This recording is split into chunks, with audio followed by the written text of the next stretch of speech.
Welcome back, folks, to the Get a Grip on Life podcast. On today's show, I have John Daly. But for right now, I want to tell you, if you want to start a podcast or you want to create some digital media, especially if you're a businessman, we're really set up for entrepreneurs and business owners.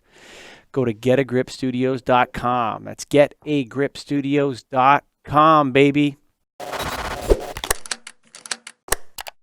Hey, John, how's it going? Hey, fabulous. How about yourself?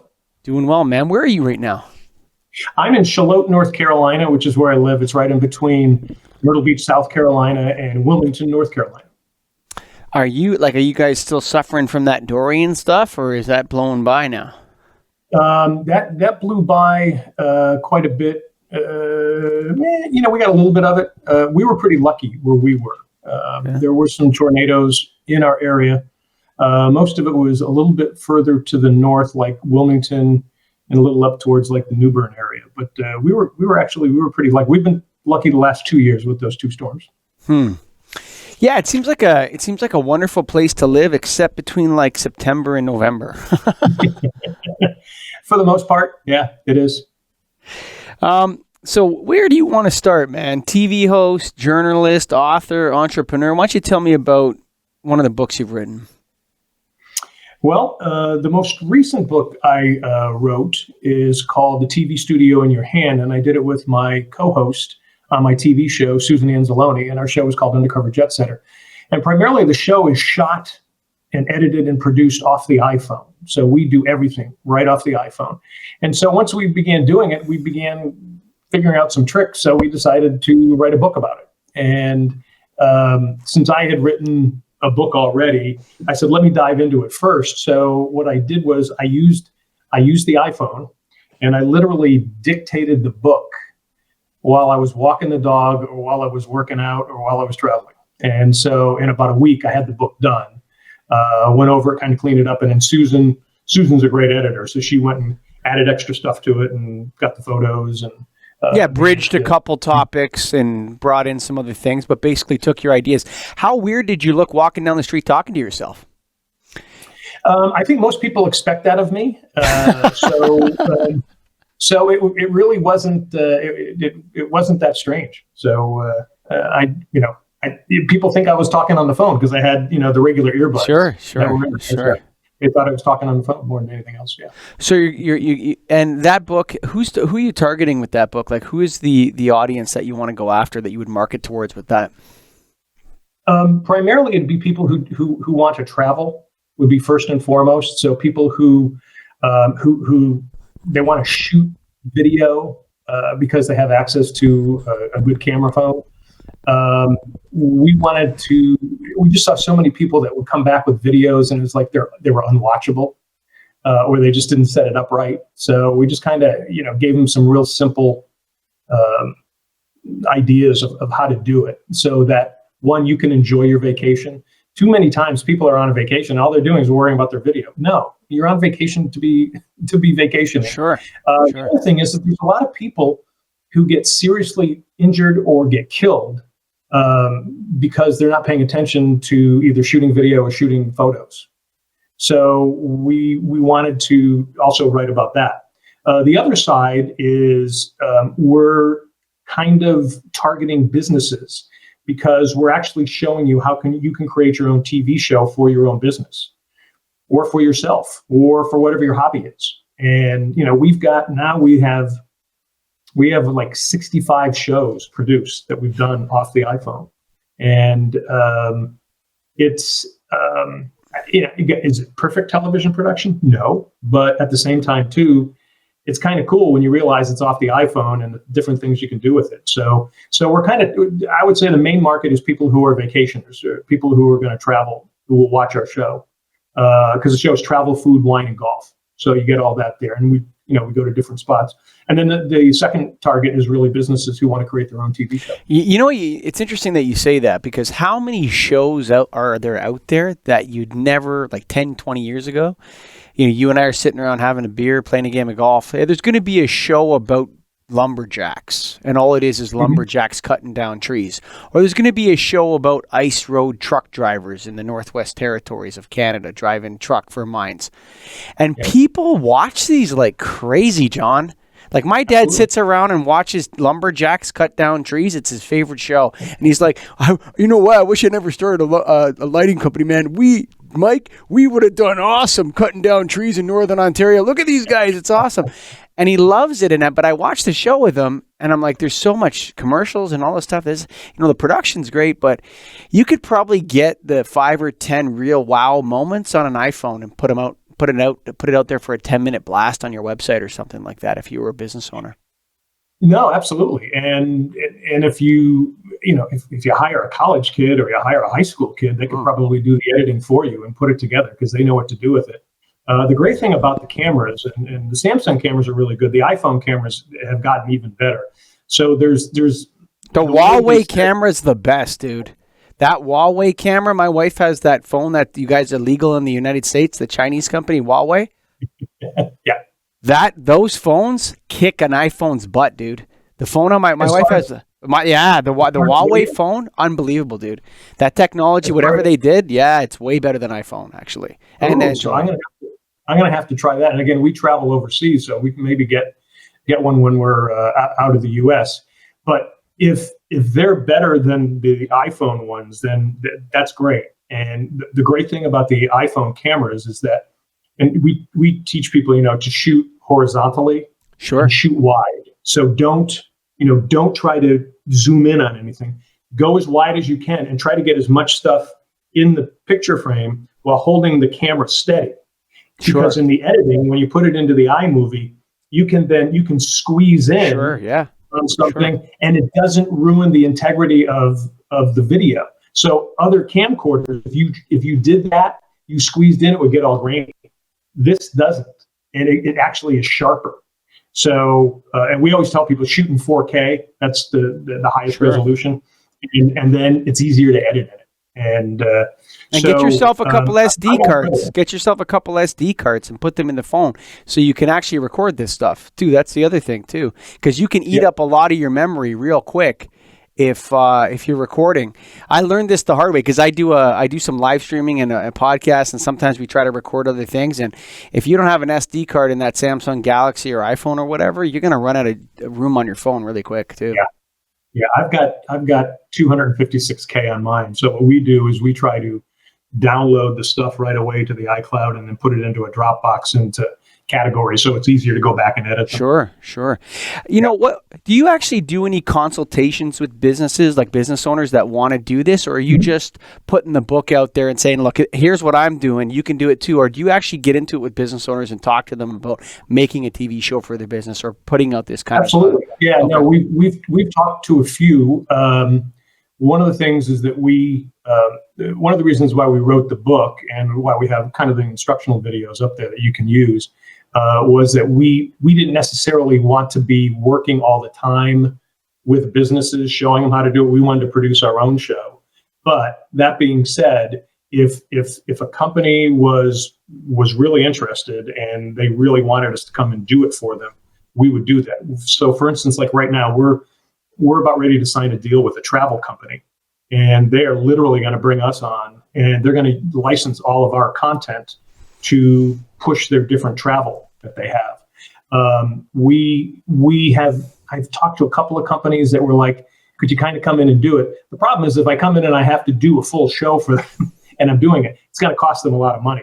So what I try to explain to them is, read the book, get a college kid to come in, and you could probably do it for, pennies on the dollar. Instead of bringing us in, we're going to charge you probably an awful lot. Yeah, sure. I mean, and a lot of kids would probably do it as an internship while they're in college studying some kind of media. It'd be an attractive job for someone that was in that field looking for some real life experience that they could put on a resume. Let me ask you this. So the Anthony Bourdain, I kind of feel like he started this whole thing in a way. Like he was I remember years ago watching him go, and I'm like, why am I watching this guy go to restaurants in the world? This is stupid, but I just can't take my eyes off of it, And he's like, he has shows from like, doing shots with street people in, Cambodia, and then trying to solve the Israeli-Palestine conflict. I mean, like there's so many different angles to his show, and all it is him going around eating food and tasting food and being an expert chef. How far are we from it? Where he is? Is there a big enough audience out there? Is the audience potentially unlimited? Like, isn't there some peak to this, or is it just starting? I think it's really just starting, and I'll give you for a couple of reasons. Is that food is kind of it's kind of the new porn on TV, and I didn't realize it till one of my high school buddies. She was telling me that her two kids, all they did growing up was watch the Food Network, and she said it's kind of like, because I got kind of riveted on it, and so I'm kind of the same way too. Sometimes I just turn it on and I'm just kind of watching it, and it happens there. So I think food has become, not only something that's just great to look at and great to eat, but I think it's also unifying. I think it brings a lot of people together. And one of the things that I wrote about in my other book on the media and media bias, and trying to tell people how to get away from media biases, one of the things I said was to travel. And I think by traveling, more people are beginning to connect to the rest of the world. Even though we're having, what people would say is kind of a fascist, nationalistic wave happening to many countries, there's still a lot of people traveling, and there's a lot of people that like to go out and see other parts of the world. And there's a lot of Americans, and I know there's a lot of Canadians too, that really like to, explore other countries and even move there and go to other places and live there. So I think it's just beginning, and I think what I think Bourdain I gotta jump in there for a second, because who is fascist? I mean, I have to say this because I hear this a lot and people talk about it a lot. And I interviewed a African American guy on my podcast, and I said something to him and he corrected me really badly. Everything in that realm, John, is getting better. There's more accountability to government. There's less racism. There's more opportunity for people of color. There's more opportunity for people that are homosexual or women. Everything's getting better for everything. And this idea that somehow the government is fascist, where? I just don't buy that there's a wave of fascism. I don't buy it. And it makes me a little bit uncomfortable when people say that and they preface it. The world has never been more accessible, John. It's the most accessible time. Well, that's true. But I would also say there's a wave of socialism that's going on as well. Yes, that I would agree with. And we're beginning to get a lot of governments and politics that are moving to the extremes. And we're missing a lot of the middle that takes good ideas from the left and the right. So what I was referring to as far as travel goes, people are still traveling and going to different parts of the world because they want to see different parts. More than ever. And I think that many people are finding that they are learning newer and different things about cultures they didn't know about before.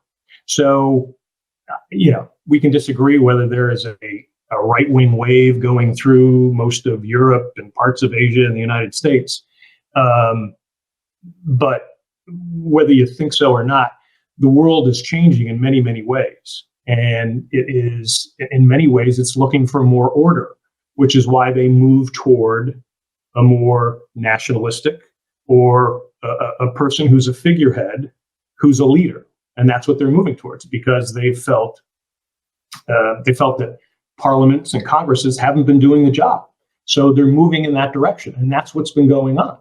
I'm not saying I think it's good, but at the same time, too, there are so many things that are happening technology-wise, and there are so many things that are available to people that it is not a dire situation, but it is, if you look what's happening in China, I don't think most Americans would put up with that. China's not China's not a Western democratic nation, though.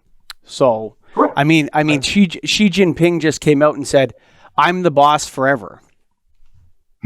I mean, Canadians, Americans, Germans, and British people would not put up with that for a second. China's a totalitarian country. So I think there's a difference between, comparing, look, I have a lot of people come on my, on the show and they talk about fascism or socialism, or they criticize Bernie Sanders really badly. I don't think there's a problem debating healthcare in the United States. Like, what's the big deal? Every other country has universal healthcare. Why not debate it? It doesn't make you a communist. You know what I'm saying? Because you want to talk about this, it doesn't make you a fascist. I don't like the language. I think it's not helpful, and it creates problems where there really isn't that many problems. I mean, I don't think that, we're going to hit this drum, but I bump into this idea a lot where people slide in a comment and I don't understand what they mean. I think the world is a lot better than it used to be. I don't take issue with people with some rhetoric. I think it's blown out of proportion, some of the rhetoric that's out there in the world when it comes to right-wing populism. It's just a word. There's a lot of good things going on in those countries like Hungary, where they've decided to. Anyway, we're off topic. I know it's not your topic, but anyway, what I wanted to ask you about, though, is a lot of these business owners like myself, entrepreneurs, they want to start a TV show or a podcast. Is the biggest issue for them a kind of imposter syndrome? What do you mean imposter syndrome? Well, they feel like, why would someone want to watch my content? Or why would somebody want to view what I'm doing every day? I think more of the problem is how to put it together, and then how to turn it into revenue, or how to turn it into attracting more audiences. And I think part of the problem is, and there's a lot of people out there who can, get up in front of a camera and are very alluring, can bring in an audience, can tell a story. There's a lot of people who can't, and it takes some time. So to me, and one of the things that when I talk to different people is, okay, you're trying to bring in more customers, or are you just trying to create a kind of an atmosphere or a branding of you or your company? So it depends upon what you're really going for. If it's like, I want to sell stuff, okay, well then we'll do a TV show that sells stuff, or we'll do segments that actually sell stuff so people can see it. You can see people that are using it. If you want to brand your company as a good neighbor, we go behind the scenes. Let's say it's a car dealership. We show the mechanic who does charity work, or we show the different things that they do for the community in addition to that. So, and you can do a blend of that as well. It just depends. What I'm finding is what the cost is for a lot of them is like, I don't know if I want to spend all that money, on that. At the same time, too, I could do some really quick videos and put it up on my Facebook page, which would be probably just as cost effective for them. So it just depends. I think there's different, and if you're a mom and pop, your margins are tight, so you're not going to be spending a lot of money on something like this. Kind of looks like a luxury. Sure. On the other hand, what the flip side of that is that there's some people that when I go in, I go, okay, here's what I charge, and they're like, just to bring your iPhone in? Well, yeah. Sure. I'm going to put it all together for you. You don't see all the stuff. You're going to see what happens. Whereas, if they called up a big production studio, somewhere in the States, Sure. I mean, just for a guy to open up his bag and pull out his camera, it's probably about $3,500 to $5,000 a day. Yeah. Sure. just started there.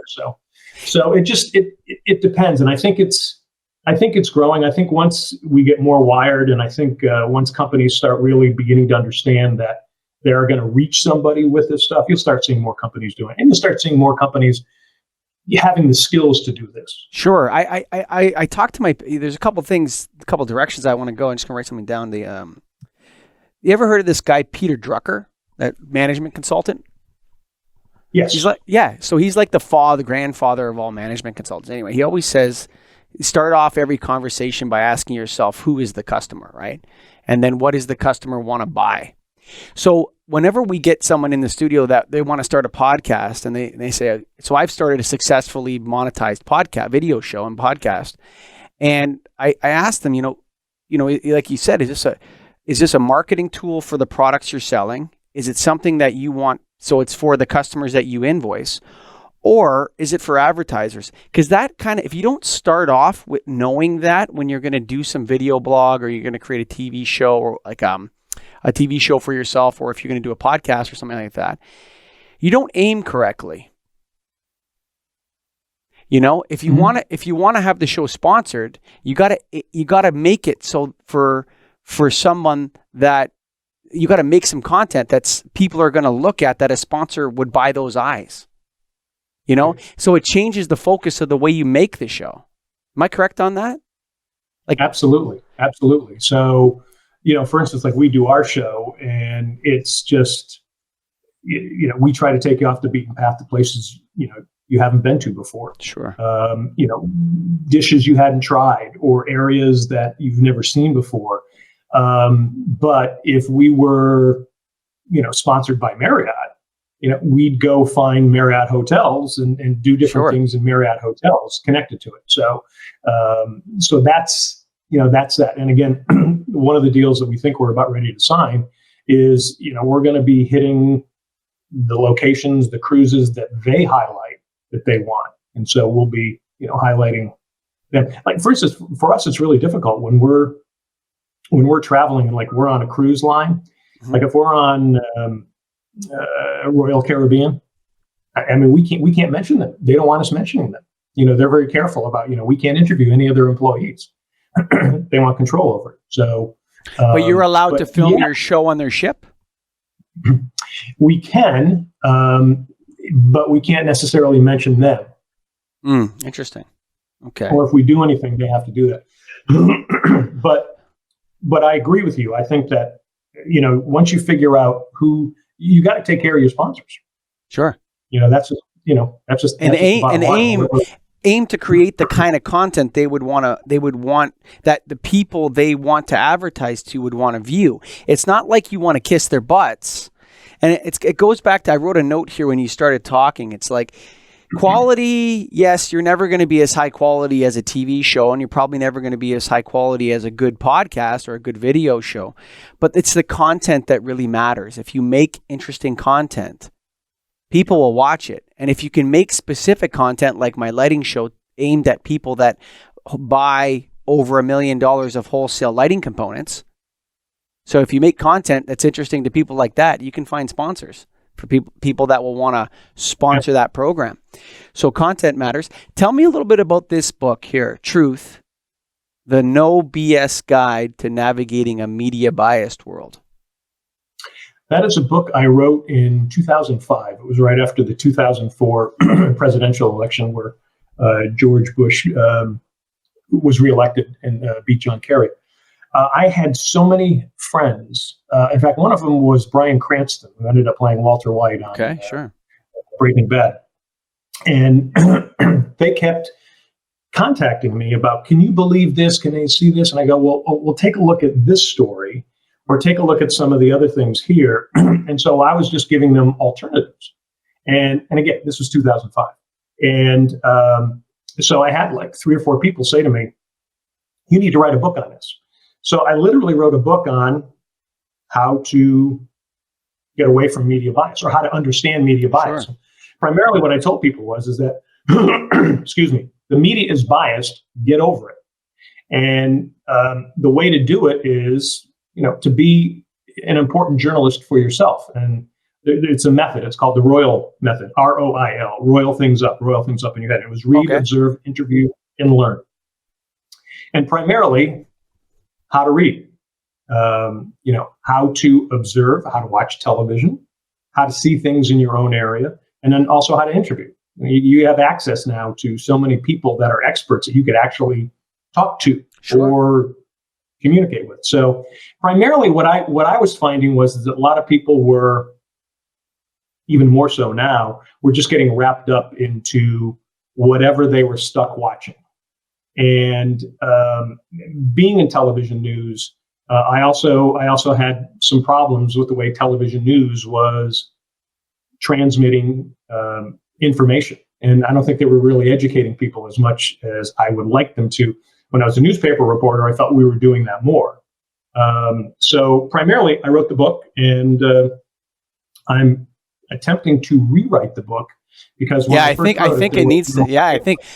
it's a valid thing to re-unpack in a way. I think that you're royal. I think that's brilliant. I think that should be taught in a high school course to every single student. Should be like mandatory. How to consume the media. How to consume media. Yeah. 101. I've actually had a couple of people. I've had a couple of colleges that talk to me and said, "Get the book done, and we'll get you in here, and you could teach a course." So I think it should be a high school course because, I mean, you know, like you could add like social media. It's kind of like people can work their way into like a social media box where they only see one perspective on everything, like a Twitter box. You know? Well, it's interesting you say that. I set up and I teach people how to set up a Twitter news feed. And you set up a feed. You do not follow anybody except reputable news organizations, but you take a wide range of different news organizations, so you get different perspectives. And I always say, and I had a lot of sources deep within intelligence in the United States, and a couple of the guys said to me, they said, you know, reading the far, wacky right and left is actually a really good thing to do because you figure out what they're thinking out there. It may not be true, but at least you're going to get their perspective, so you get a better view of it. So I try to tell people to read as much as you can on a wide view so that you get an idea of what's really happening or what are people really thinking out there. And so I do that on the Twitter feed. And what happens is my Twitter feed comes in, I'm getting all these different stories. So I'm getting a lot of different perspectives on different things. I did it, and I've been doing this for about 4 or 5 years now.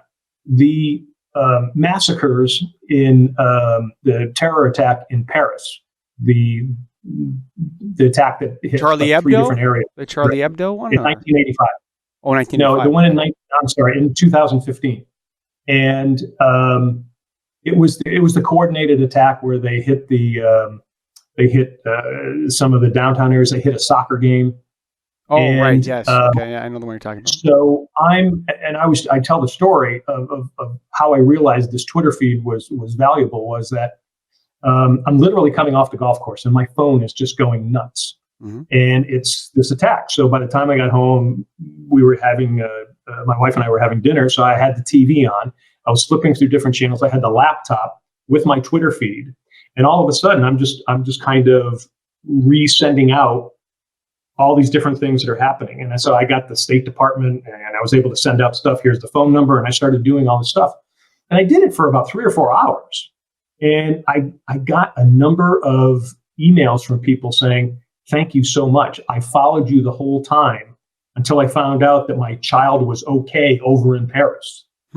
And they said, "Your information was really good." And now, did I put everything up there? There was some wacky stuff that I did not. But what I found was that if you do this for yourself, I mean, you've got it right there. I mean, Twitter has its problems. I know everybody says that, but at the same time, too, if you use it for yourself, it's great. And one of the key tips that I actually found was that if you get in contact with your local TV news station on Twitter and you follow the assignment manager, what happens is that assignment manager is the first person to put out there, "Hey, I just heard that there was a plane crash in Farmer Jones's. Has anybody seen anything?" It's not a news story, but that goes out over the Twitter, and you're like, okay, I'm actually on top of it before anybody else is, if it's true. So I think that, and that's called that's the assignment manager.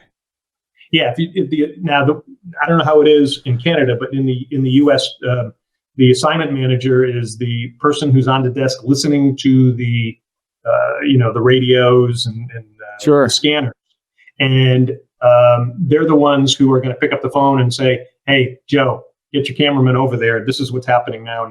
And so they kind of set up where all the crews are going to be going and what's breaking. Who do you break off of? Okay, you're doing a feature story. You're getting off the feature story. You got to go do this breaking news because you're right there.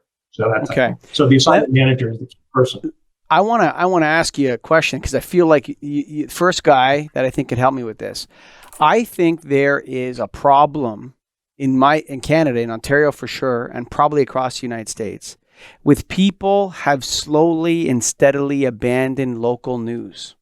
Okay, so for example, I watched in Southern Ontario as all the vibrant, because I used to deliver a local newspaper when I was a kid, the North York Mirror, okay, which was a vibrant, local newspaper that only dealt in local issues and then had a big subscribership, and people would get this newspaper and they would read about the local municipality education candidates and trustees and all this sort of stuff. If you went to my town right now in Stouffville, they would, if somebody was going to talk about politics, it would probably be about Donald Trump. And Donald Trump has, other than the USMCA, okay, has zero impact on the lives of Stouffvillians, okay? Mm-hmm. Absolutely zero. But if you ask them who their local city councilor was, who was the person that was in charge of the garbage collection in the neighborhood and clearing the snow and, so on and so forth, real issues for the town of Stouffville, they would have no idea who it is. And is there a way that you could set up your Twitter feed or your Facebook news feed to give you a good dose of local news in your area? Yeah, actually you could. Again, it depends upon your area as well.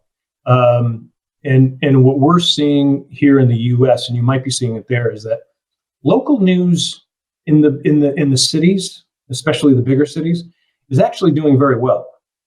It's out in the rural areas or the smaller cities. So for instance, I'm right in between Myrtle Beach and Wilmington. Okay. I never see a TV news crew down here. Sure. So what you could do is you could follow like the assignment manager of a couple of the TV stations, because if there's something breaking, you find out. I would try to follow any of the reporters from the local newspapers. Mm-hmm. I would. The problem is all the local newspapers are now owned by the towns because they were going to. Owned by the town? Yeah. So, like, for example, really? Get this: the Stouffville Free Press is owned by the town of Stouffville. Now, that doesn't make any sense. How can it be the Stouffville Free Press if the office is right next to the mayor's office, right? This is a big problem. Yeah, it's a big problem. Yeah. And then you'll have conglomerates that own a swathe of local newspapers, right? In a bunch of different towns. And you'll have towns that, have no local news, so the town owns the local newspaper. It's a problem, man. It's a problem because you can't get balanced messages on. So, for example, there's nothing more important than who the trustees are for the local schools.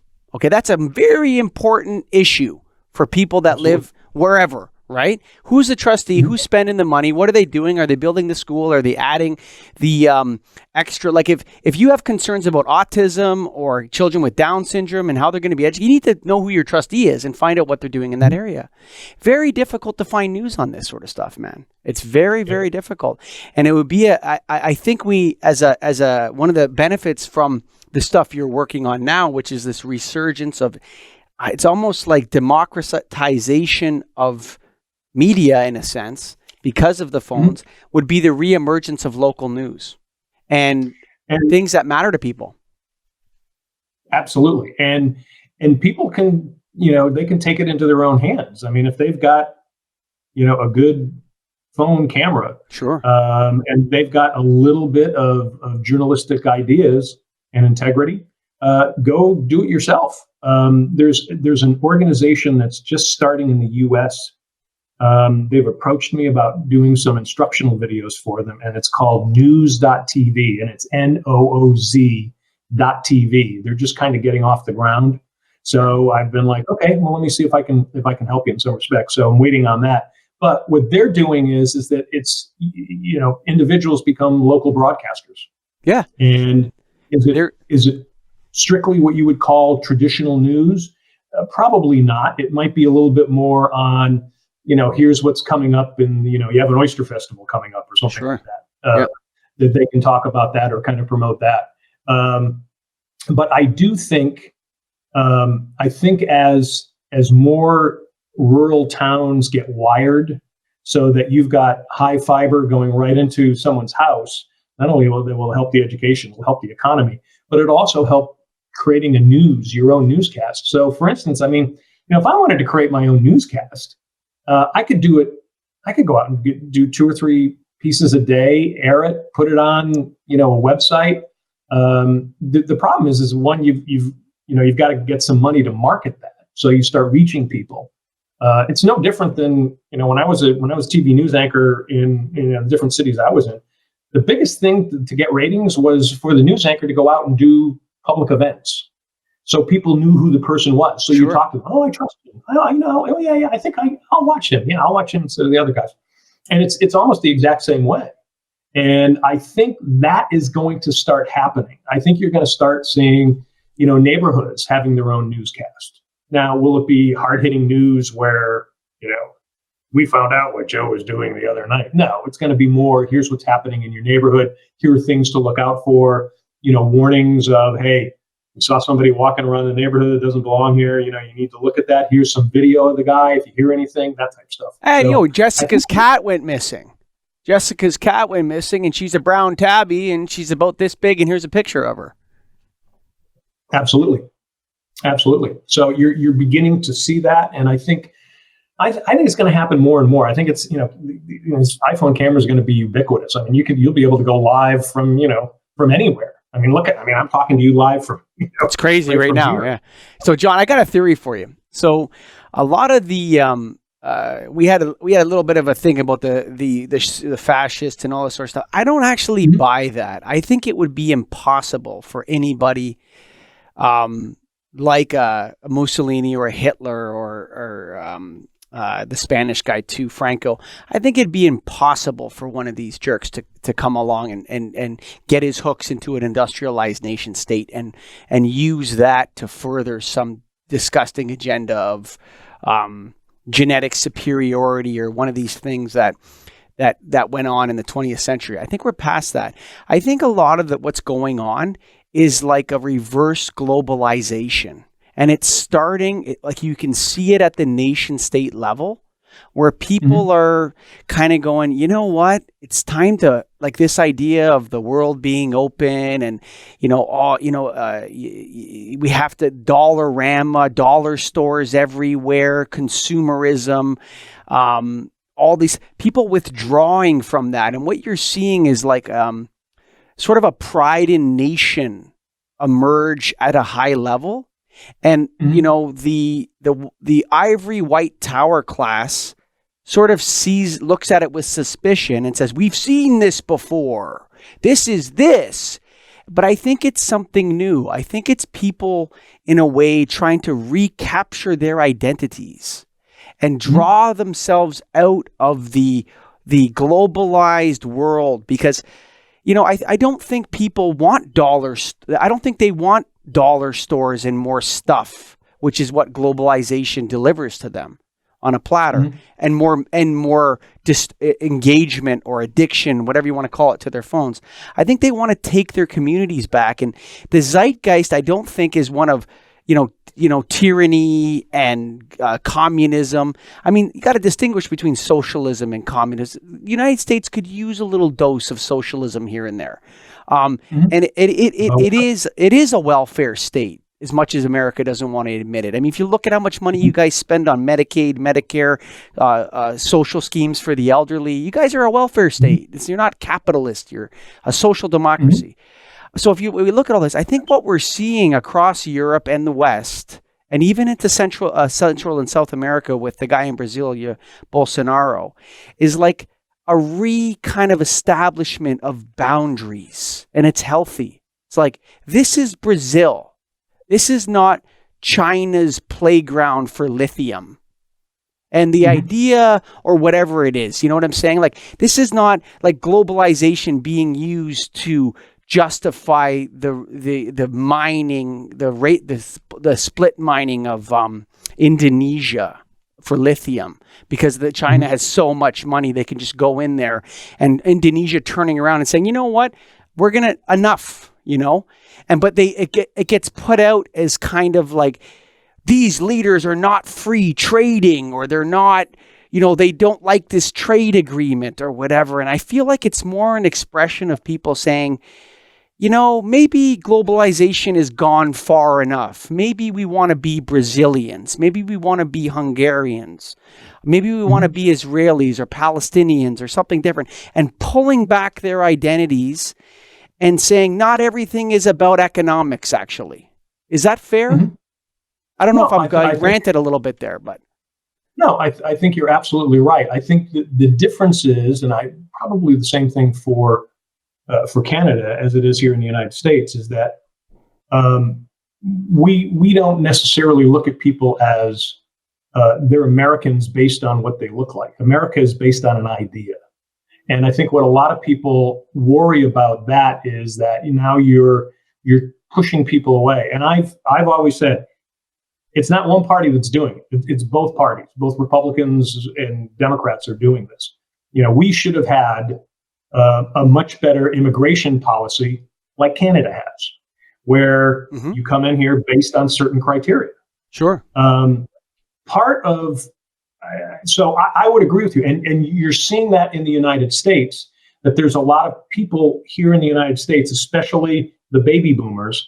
They want to identify with what they remembered either as kids or what they had, and so you are seeing that.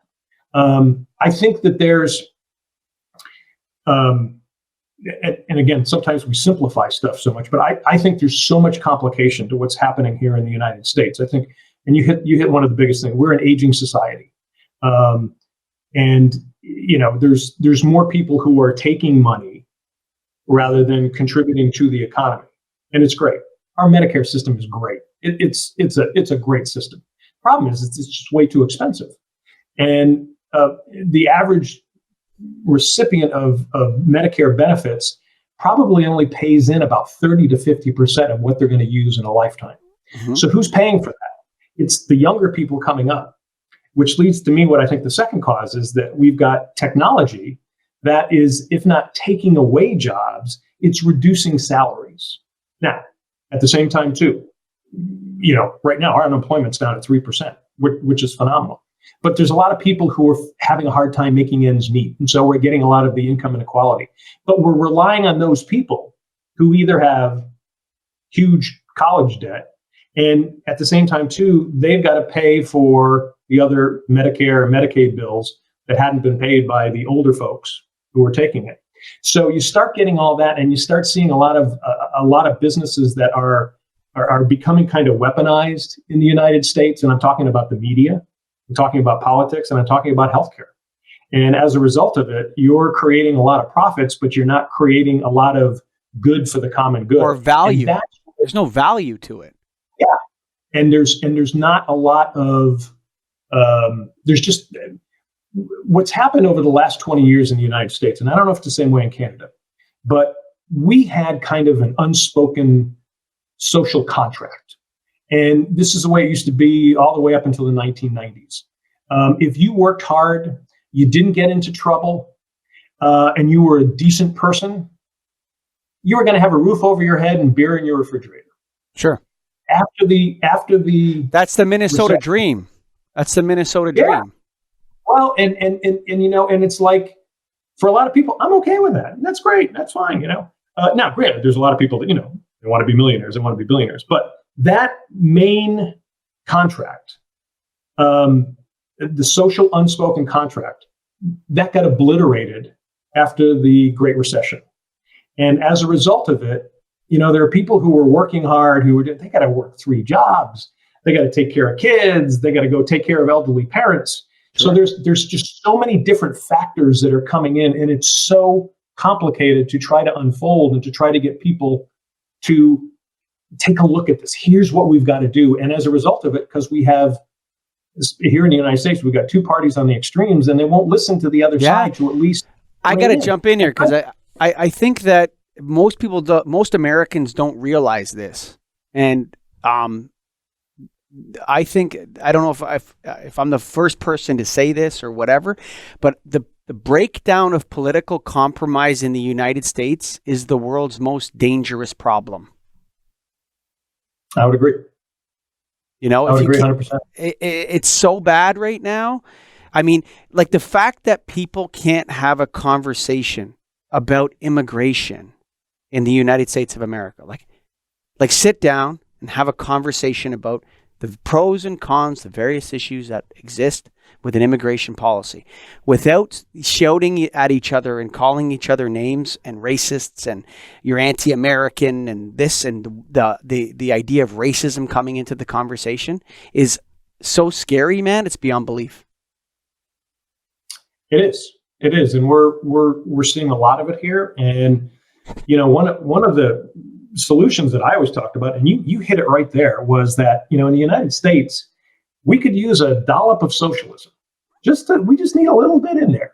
And if you kind of talk to people that way, I think you'd start seeing the solutions that would start happening here. At some point, I think it's beginning to happen here in the U.S. I think we've gone so far to the extremes that, and I always tell people is that, you can look at some of the stats. A lot of Bernie supporters actually voted for Donald Trump in 2016 when Bernie didn't get the nomination. And I do think that I always tell people, I said, don't look at it's not a left-right line as far as the political spectrum. Everybody thinks, okay, it's, here are the liberals on the left and here are the conservatives on the right. I say it's a circle and tie them in around the back. And the extremists, for the most part, are the ones who are kind of forgetting the people in the middle who are the common sense, who can say, I like that idea from the right. I think that's a great idea, but I like this idea from the left. And if we can bring those together, where you start having people, and especially in the United States, we have so many resources here. We have, over the last 10 to 15 years, we're energy independent, not only because of you guys up there, but because we have shale oil. It's ridiculous. It changed a lot. Like if you went back, okay, when I was a kid, there was two things that I found fascinating that now have been reversed. One is I was constantly told, so I'm 1977. I don't know how old you are. I'm 42. I was constantly told my entire education that the world is overpopulated. Okay. And there's too many people. And that we were going to hit peak oil and we were going to run out of oil. Okay. And now if you read The Economist magazine, for example, about the biggest problems in Europe is that there's not enough people in Europe and they need to have immigrants. Okay. And if you read about the fact that the United States is an oil exporting nation, if you went back to the mid 90s and told people that, yeah, you know what, in 2019, America is going to be the largest oil producer in the world and they're going to be exporting hydrocarbons. People would have thought that's the most ridiculous thing anyone could have ever said in the Canada, maybe because of the oil sands, but America is going to be a net exporter of hydrocarbons. I mean, come on. People would have thought you were crazy. Well, and what's real interesting, a couple of really good points there you hit on was, I can remember in 2004, like when I was writing my book, I was writing a lot about the shale oil extraction. And I used to have people saying to me, you're nuts. Do you know how much it's going to cost to do that? Do you know what the cost of oil is to extract? It wouldn't be anywhere near that. And I'm like, wait till you see the technology. Sure. And so it was one of the things that I did predict that would happen. And you've seen it happen before. Another thing, there's a great book out there now, and it's called Empty Planet. And I can't remember who wrote it. It was two guys who wrote it who were experts, and they predict by around 2040 the world's population will be declining dramatically. And there are a lot of good reasons. I mean, one of them they talk about is it could be the global warming. But a lot of it is that as a lot of populations move to cities, people don't need to make as many kids because you're not on the farm anymore. And then you're also finding cities. Toronto is a child desert. Yeah. Oh, I can imagine. Absolutely. You go downtown Toronto. I took my kids to the CN Tower. Not this weekend, last week. I have 4 kids. I took my 2 youngest ones. I said, we're going to just go to Toronto for the day. We're going to take the train in. So we took the train to Toronto. It's about an hour. We went downtown. We went around. It was great. We went to a market. We went here. Then we went to the CN Tower. And nobody could raise kids down there. That's not a place to raise kids. Right. And if everyone's going to move to cities in China, people wonder, why don't Asians have children? Why are Asians the lowest birth rates are in South Korea, Japan, China, North Korea, Taiwan, Singapore. These are the lowest birth rates. Nobody wants to have any kids. It's because they all live in cities, John. It's because they all live in cities. Yeah. Well, and a lot of it too is there's China had that one child rule for a long time, and that completely wiped out a generation. Yeah, but the same thing Population. happened. But I mean, so China institutionalized the same thing that happened in Taiwan, Japan, South Korea, and Singapore. It all happened the same. It just China, the mainland China, not Taiwan, the mainland of China, made it a law.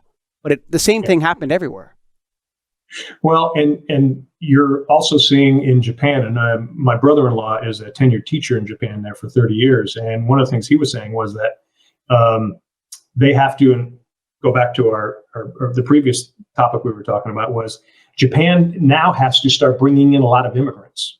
And for a lot of people, they want people to look like them. So they have to bring in a lot of immigrants from a lot of other places because they're the ones who are going to be taking care of the elderly. Sure. You're starting to see a lot more technology. So artificial intelligence is going to be taking care of the elderly now. That's what's beginning to happen. They're also finding here in the United States, and one of the things they were saying was that it was kind of a knock on men in America, was that women just didn't want to have kids with American men. They were waiting till they were in their 30s before they met somebody who was mature. So as a result of it, you have the birth age for women has gone dramatically higher. I mean, it used to be 19, 20, 21 years old. Now it's like they're not having kids till they're well into their 30s now.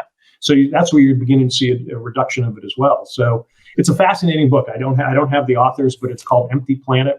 I would go take a read on it. It was really, really good. You mentioned an interesting. I read another book. I'm kind of fascinated with the Manosphere that's emerged in the last 10 years. Not because I buy into any of that I'm a married man. I got 3 daughters and a son, and I don't buy into any of that pickup artist stuff on my personal life, but I find it totally fascinating, that world. Okay.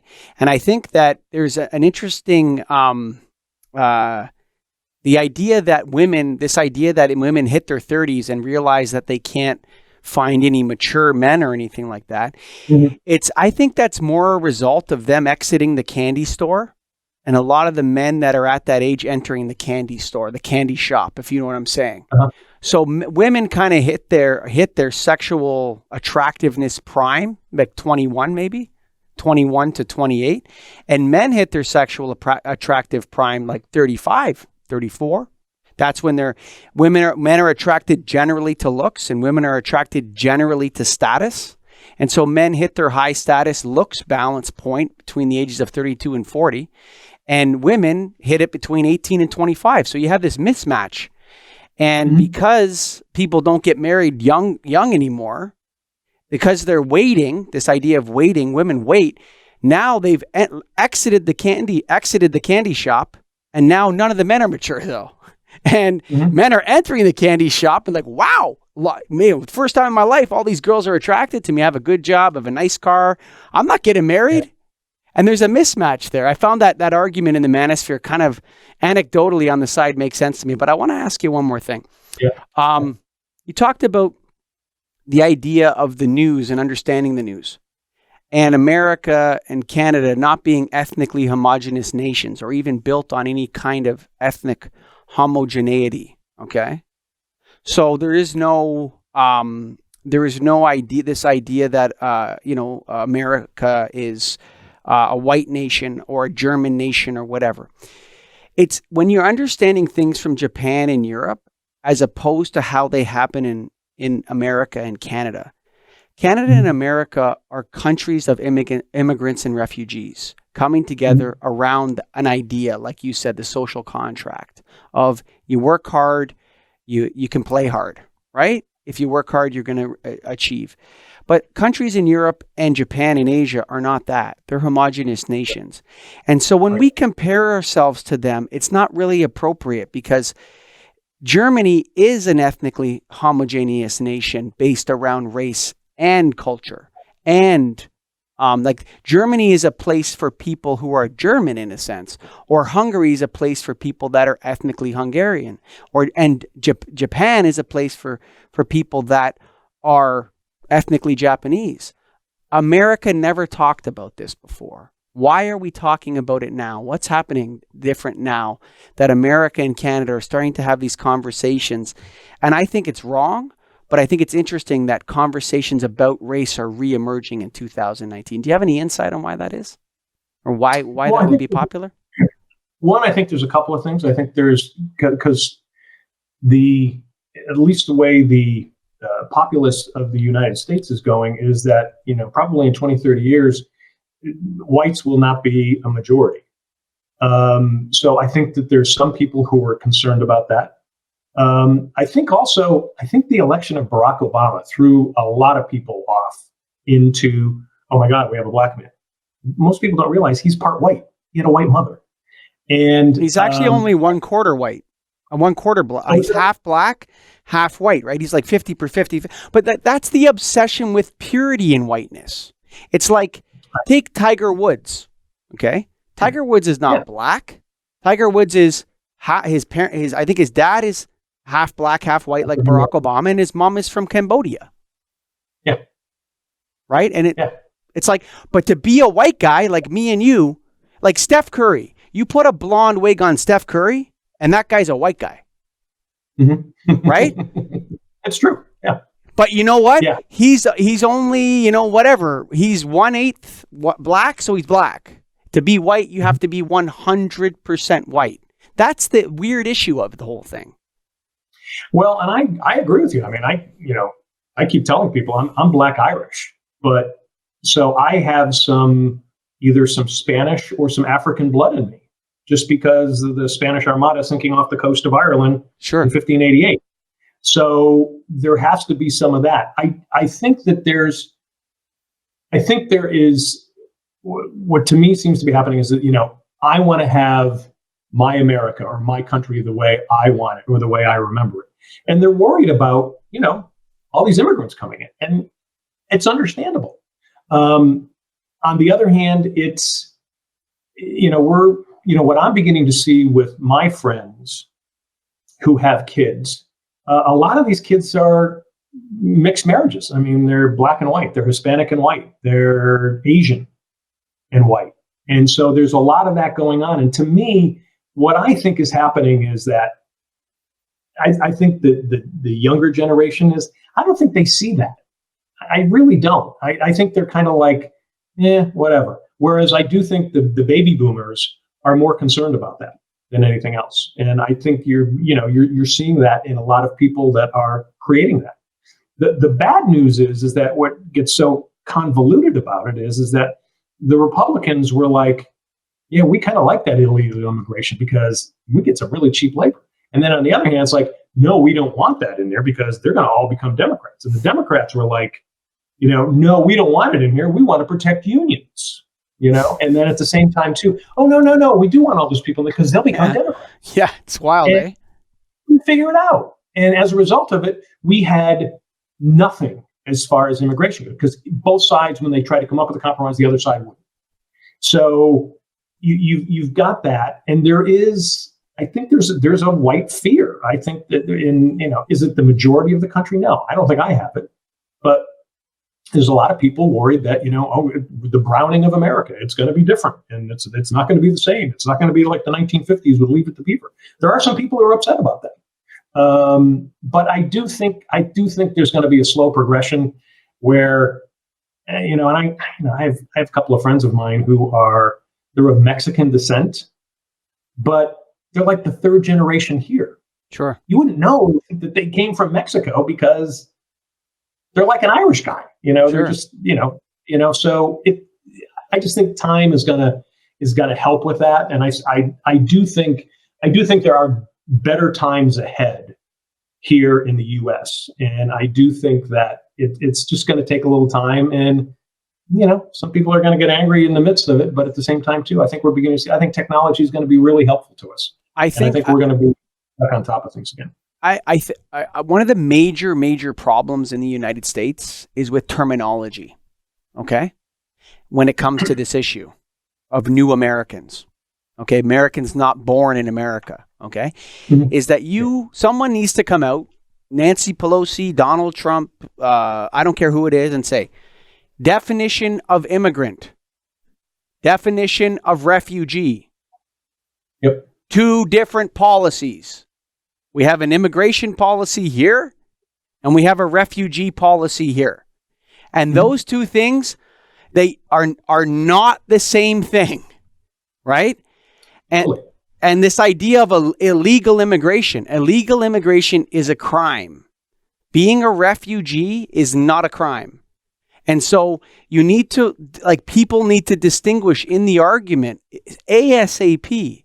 If people are refugees, America has a responsibility to help them. And so does Canada, and so does the rest of the world.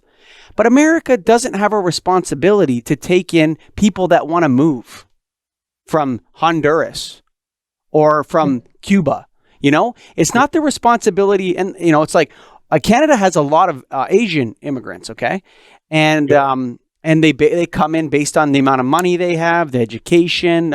We have a pretty decent immigration system, and they come over and but a lot of Canadians don't realize that there's more Chinese people with 5 million Canadian dollars, which is the amount you need to invest, than there is Canadians.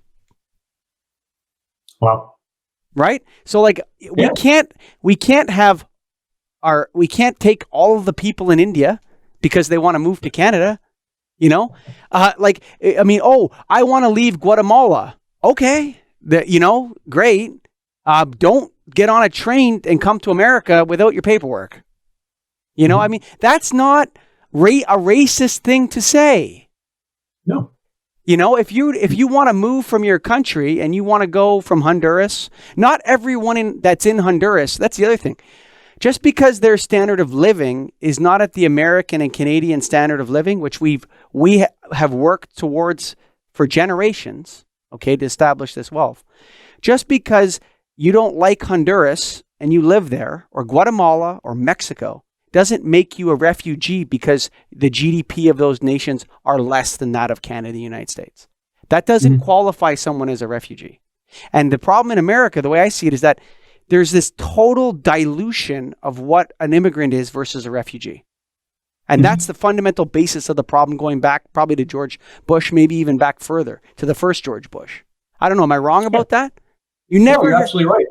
And it goes back to, the muddling of both parties of what they want and what they didn't want. And they were kind of, playing one side off the other.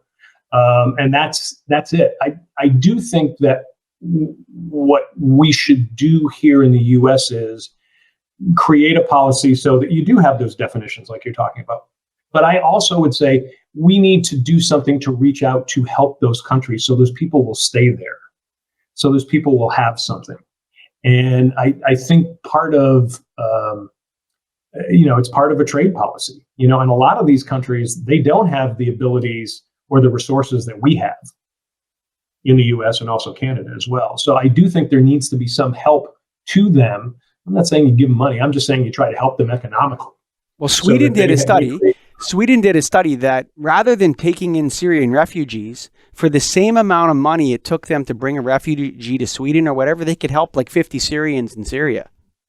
Yeah. And Absolutely. another example of these policies gone wrong is in the oil sands of Canada, where there's some thousands of Venezuelan oil engineers that have emigrated to Calgary. Now, things have to be really bad in Venezuela for you to want to go live in Calgary. Okay, Calgary is not a place to live. Okay, it's really cold up there in the winter, right? So why would these guys want to move there? But the problem is, in a sense, if we're gutting a nation of all their educated, trained people, how are they ever going to get to our standard of living, right? It's true. So if we advertise for all the electricians in Mexico because we need electricians, well, Mexico's not going to have any electricians. Guess where they're going to go? Absolutely. And the thing is, there are technologies that are available to help those countries. I'm working with one. I don't know if you remember a guy by the name of John O'Hurley, who was Jay Peterman on Seinfeld. Okay, yeah. You remember him? Yeah, he was my college roommate. He's actually working with a company, and they've been talking to us about maybe doing some stuff with them. But he's got this trash to energy technology, and it literally can wipe out pollution. It can create food, and it can create endless amounts of energy, power, and also medical grade water. And you could literally put one of these machines down in one of those countries. They're not going to want to go anywhere. They want to be there. And once technologies like that are beginning to get out there, I think you're going to start seeing some changes there. I think you're going to start seeing that. I hope so, because it's definitely like so Canada and America are in the business of attracting the world's greatest talent. I mean, we want those Indian IT engineers in Silicon Valley, right? We want them there. And we don't not want them there. I mean, come on.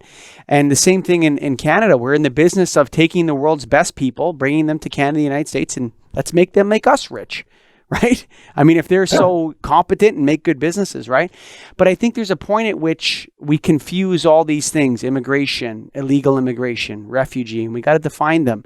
And not so like this idea of compassion for people just because they're traveling to America is very crude and wrong. And I think I hope the American public and the Canadian public as well can come to grapple with it a little bit more in a more sophisticated manner. Well, I think they have to, because it's becoming comical about how we react to things. And until we sit down and actually look at real solutions, and each side gives in, we're not gonna solve all this.